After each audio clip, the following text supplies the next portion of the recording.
धर्म प्रेमी सज्जनों तथा आर्य बंधुओं, कल 6 अक्टूबर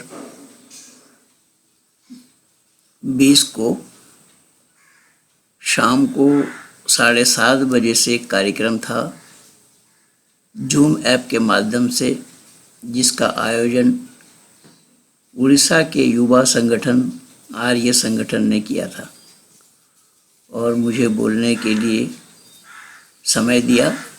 मैं उनका या उन लोगों का आभार व्यक्त करता हूँ और मेरा वक्तव्य क्या था वो मैं आप लोगों तक प्रस्तुत करने जा रहा हूँ। आप लोग इसे ध्यान से सुनिए, इस पर चिंतन और विचार कीजिए। जहाँ तक हो सके इस वीडियो को ज़्यादा से ज़्यादा शेयर कीजिए, लाइक कीजिए, सब्सक्राइब कीजिए। इन्हीं शब्दों के साथ, इन्हीं विनती के साथ महेंद्र पाल आर्य।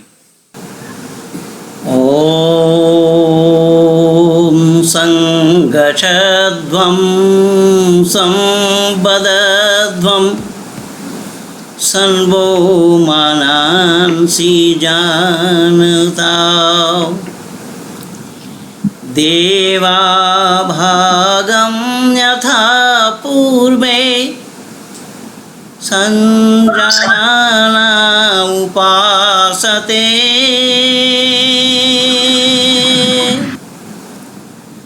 आदर और सम्मान के योग्य हमारे इस कार्यक्रम के सभी कार्यकर्ता और अधिकारी वर्ग, इस कार्यक्रम में जुड़े सभी आर्य बंधुओं, और इसमें मैं देख रहा हूँ हमारे परम मित्र एडवोकेट माननीय बलराम जी भी जुड़े हैं झारखंड से, और भी बहुत सारे लोग इस कार्यक्रम में सम्मिलित हुए हैं। मैं तहे दिल से सबका आभार व्यक्त करता हूँ कि सबने अपना समय निकाला है इस कार्यक्रम में भाग लेने के लिए। हमारे अधिकारी वर्ग ने बहुत ही सुंदर विषय चुना है, युवा।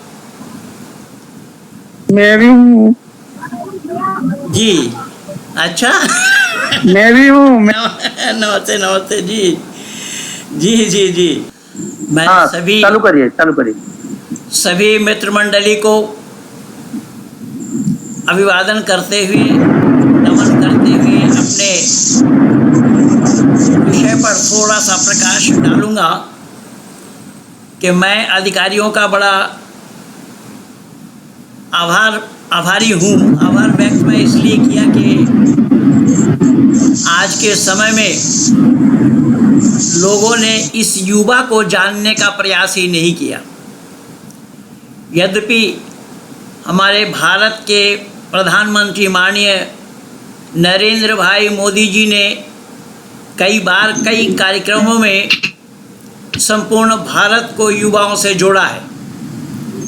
आइए कि आखिर हमारे जो कार्यकर्ता हैं, इन्होंने इस कार्यक्रम का नाम युवा क्यों रखा। और युवा रखा ही नहीं, हमारे संगठन का नाम ही युवा संगठन है। ये भी बहुत खुशी की बात है। तो युवा नाम इसलिए रखा गया है, सही पूछिए तो सृष्टि के रचनाकार ने, सृष्टि रचने वाले ने, सृष्टि के रचाने वाले ने वृद्ध पैदा नहीं किया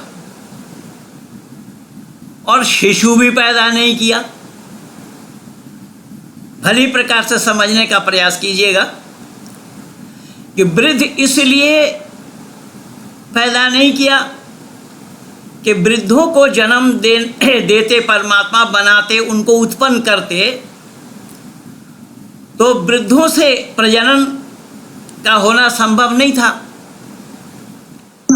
और बालक पैदा करते, बालक उत्पन्न करते, तो उनके पालने पोसने के लिए भी चाहिए था किसी को। इसलिए परमात्मा की असीम अनुकंपा है। मैं बहुत ही शुक्रगुजार हूँ ऋषिवर देव दयानंद का। ऋषिवर देव दयानंद ने अपने अमर ग्रंथ सत्यार्थ प्रकाश के 8वां समुल्लास में इस पर प्रकाश डाला है। प्रश्नकर्ता ने पूछा यही प्रश्न जो मैं अभी बोला हूँ। प्रश्नकर्ता ने पूछा, ऋषि दयानंद ने साफ साफ अर्थों में यही जवाब दिया है। अब रही बात युवा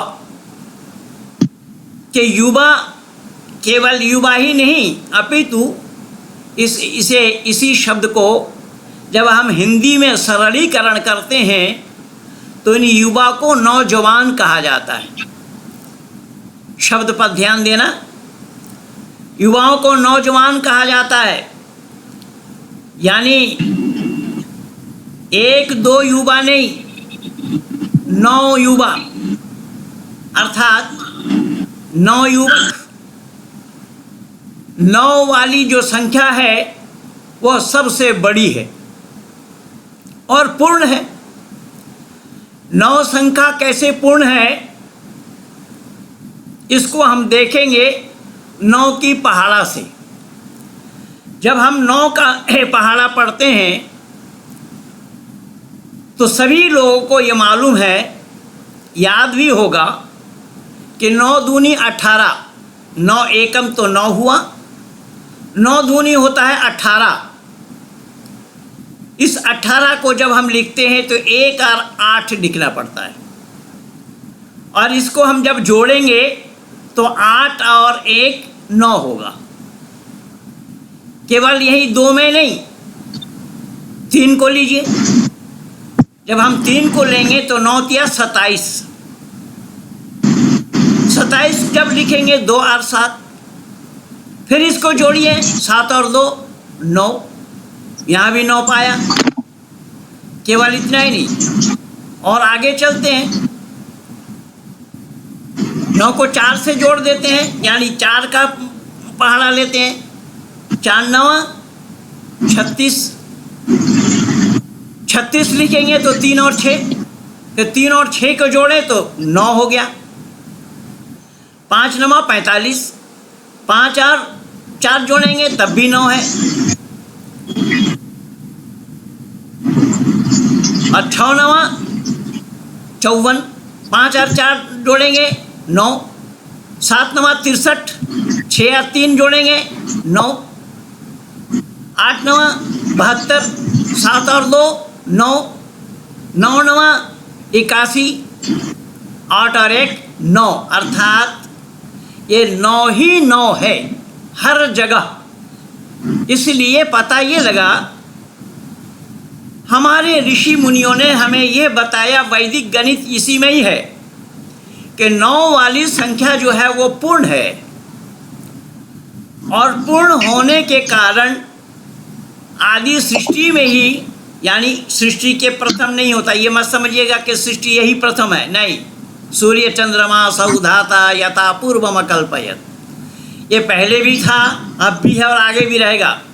ये हर प्रकल्प में जब सृष्टि उत्पन्न ईश्वर करते हैं तो सृष्टि उत्पन्न होती जब परमात्मा करते हैं तो हर प्रकल्प में यही युवा ही पैदा होते हैं, और युवाओं को परमपिता परमात्मा ने जिम्मेदारी दिया है, और युवा ही जिम्मेदार हैं। युवा ही जिम्मेदारी को निभाना जानते हैं, उसको सहन करना जानते हैं, युवा ही निर्वहन करना जानते हैं जिम्मेदारी को।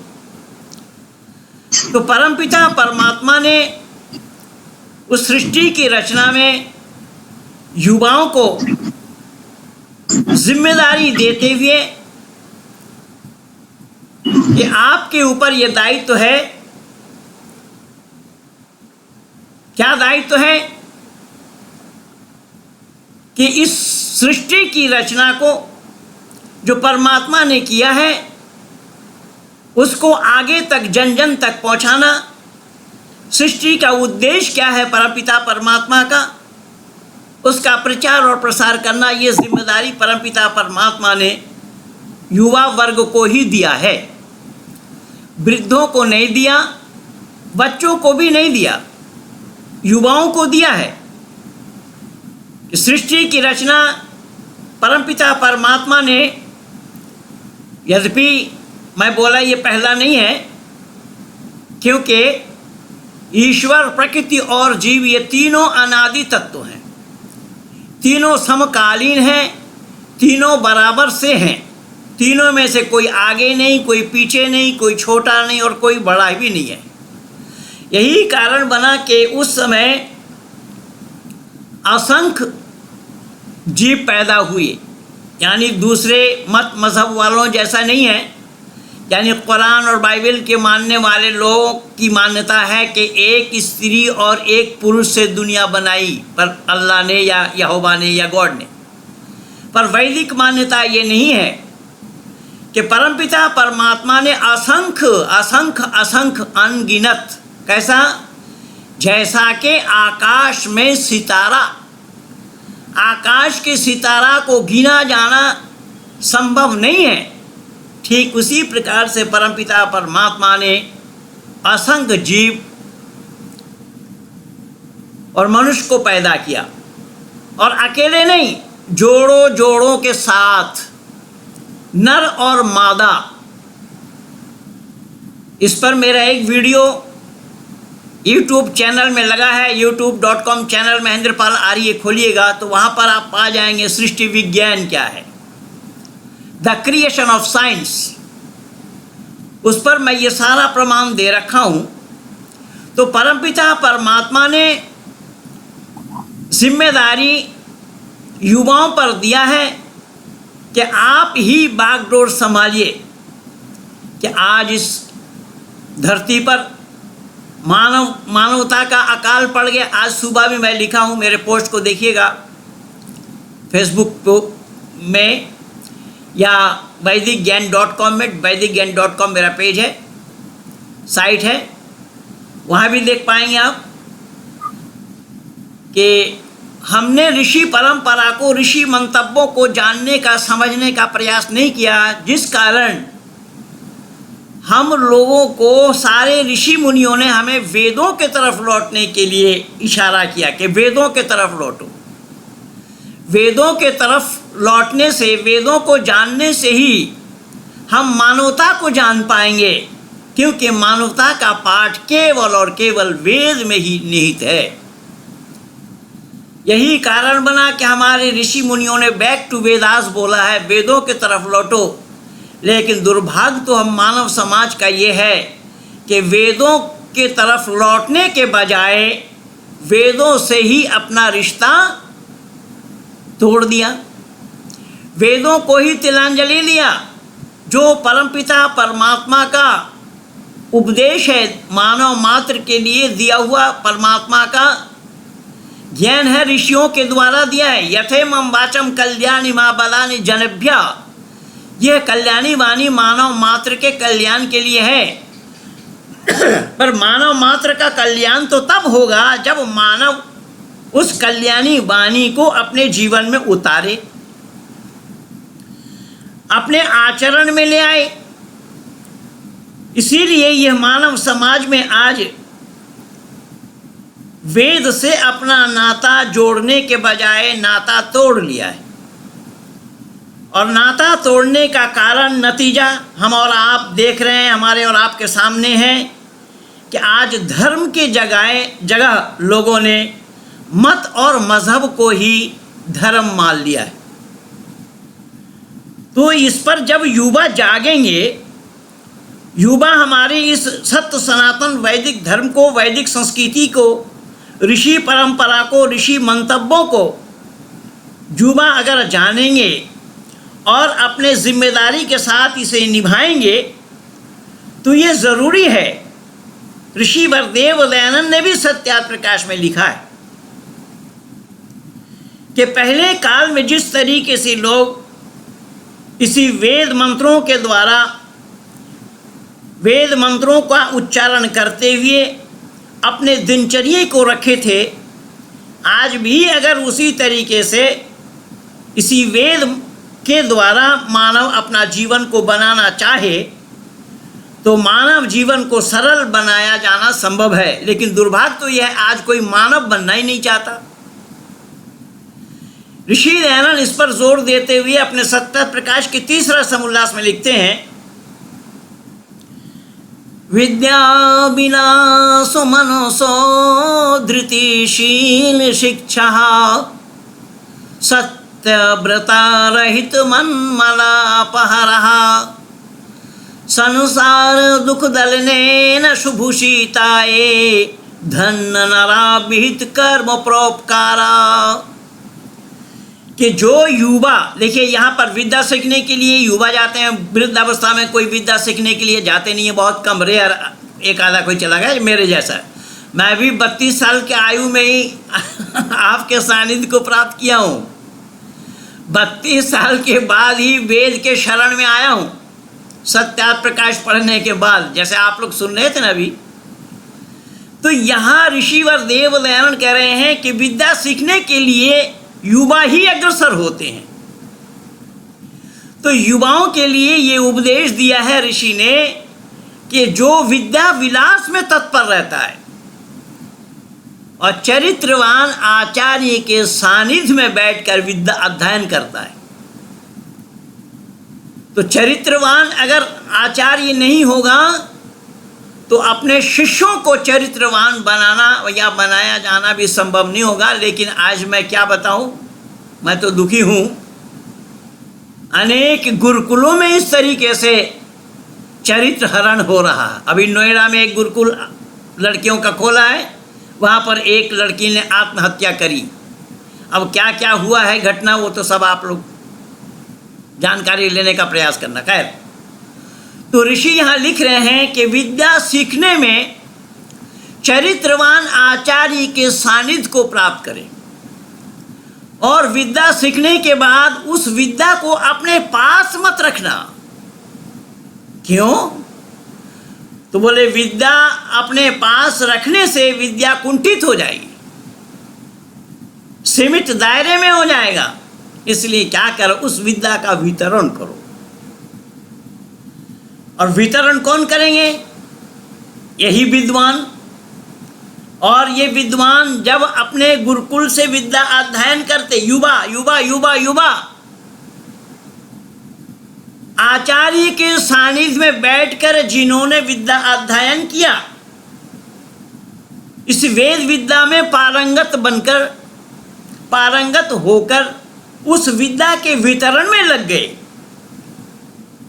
ऋषि दयानंद कह रहे हैं कि इस विद्या के वितरण में क्या करें कि ये धन्य नाराय विहित कर्म परोपकारा, कि वो नर और नारी धन है, देखिए केवल युवाओं के लिए, युवा और युवती दोनों के लिए बोला है। इसलिए मैं आप लोगों को जानकारी दे देता हूं कि परमात्मा की असीम अनुकंपा है। मेरे बारे में आप लोगों ने सुना, अभी मैं अपने बेटी को 2 वेद कंठस्थ कराया हूं, यजुर्वेद और सामवेद। क्योंकि बचपन में मैंने कुरान कंठस्थ किया था, तो इसलिए मैंने प्रायश्चित किया बेटी को वेद कंठस्थ करा करके। खैर, तो मैंने निवेदन किया कि ये धन नाराय विहित कर्म परोपकारा, वो नर और नारी धन है जो कि दूसरे का उपकार करते हैं, परोपकार उसी का ही नाम आया है। अब वहां सीखा क्या, युवाओं ने सीखा क्या गुरुकुल में आचार्य के सानिध्य पाकर? आचार्य के सानिध्य में बैठ करके युवाओं ने यही सीखा है जिसमें प्रधानतः हमारे वैदिक परंपरा में, गुरुकुलीय प्रणाली में सुबह संध्या के पश्चात यज्ञ करना, और यज्ञ में जो हम आहुति डालते हैं उसमें बहुत सी चीजें, बहुत सी बातें जो ऐसे ऋषियों ने हमें बतलाया है कि एक एक मंत्र पर अगर हम विचार करेंगे तो दुनिया वालों को भी उसकी जानकारी मिल सकती है। मैं यहाँ आचमन से चलता हूँ। आचमन से अमृतो प्रसन्नमसि स्वाहा, अमृता विधानमसि स्वाहा, सत्यम यशः श्रीमयी शेषताम स्वाहा। अमृत नाम पानी का है, अमृत नाम परमात्मा का है और जीवात्मा का भी नाम अमृत है। अमृतस्स पुत्र कहा गया है। परमात्मा से विनती की गई, प्रार्थना किया गया, क्या है, परमपिता परमात्मा आप अमृत है, मैं अमृत हूं, आपका अमृत पुत्र हूं, पानी भी अमृत है, मैं इस जल का सेवन कर रहा हूं, क्या आप ओढ़ना है, बिछोना है, आगे हैं, पीछे हैं, परमात्मा आप सब जगह ओतप्रोत हैं, मेरे जीवन को उत्तम से उत्तम बनाने की हमें क्षमता प्रदान करें। ये कब मांगा गया? युवा अवस्था में, जब वो युवा गुरुकुल में गए, चरित्रवान आचार्य के सानिध्य में बैठकर उन्होंने जाना इस वेद मंत्र को। जानने के बाद इसी वेद मंत्र से ही जीवन बनाने की कला सिखाई जा रही है, जीवन जीने की कला सिखाई जा रही है। हमारे ऋषि मुनियों ने बहुत परिश्रम करते हुए, ढूंढते निकालते हुए हमारे और आपके सामने प्रस्तुत किया है। लेकिन दुर्भाग्य है आज मानव समाज के लिए कि हमने सच्चाई को जानने का प्रयास नहीं किया, हमने सच्चाई को तिलांजलि दिया, अपने बच्चों को भी तालीम नहीं दे पा रहे हैं, शिक्षा नहीं दे पा रहे हैं उसी वैदिक प्रणाली में। हमारे गुरुकुल के आचार्यों के बच्चे डीएवी में पढ़ते हैं, इंग्लिश मीडियम स्कूल में पढ़ते हैं, वो अपने बच्चों को ही पढ़ाना नहीं चाहते और उम्मीद करते हैं दूसरे घराने के बच्चे आकर के पढ़े। क्यों भाई? जब आप खुद अपने बच्चों को तैयार करना नहीं चाहते गुरुकुल में और दूसरे लोग पागल हैं, क्या वो आपके पास बच्चे भेजेंगे पढ़ने के लिए? और युवावस्था से ही ये सारा काम हो रहा है। विद्या अध्ययन करने के बाद जब आप निकलेंगे वहां पर ये सारा जीवन आपका इसी में ही बना हुआ होगा। आपने वहां पर आचमन किया, आचमन के बाद आपने अंग स्पर्श किया, पंडित जी बाएं हाथ में जी समय संक्षेप है हाँ, समझ लो। ठीक है, अगली बार इसको मैं बताऊंगा कि उस आचमन और अंग स्पर्श में आप देखेंगे संपूर्ण युवाओं को किस तरीके से बांधा है ऋषियों ने। ऋषियों ने कहा हमारे यहाँ पर कोई भेदभाव नहीं है, इसीलिए मैं संगठित ढंग से ही अपने वेद मंत्र से ही वक्तव्य को शुरू किया। हमारे ऋषियों ने यही उपदेश दिया है कि साथ मिल करके चलो, कंधा से कंधा मिला करके चलो, कदम से कदम मिला करके चलो, बोली से बोली मिला करके बोलो। लेकिन आज ये ना होने के कारण, ना हो पाने के कारण, या हम दुनिया वालों को अपनी बात ना बता पाने के कारण ही हम परेशान हैं।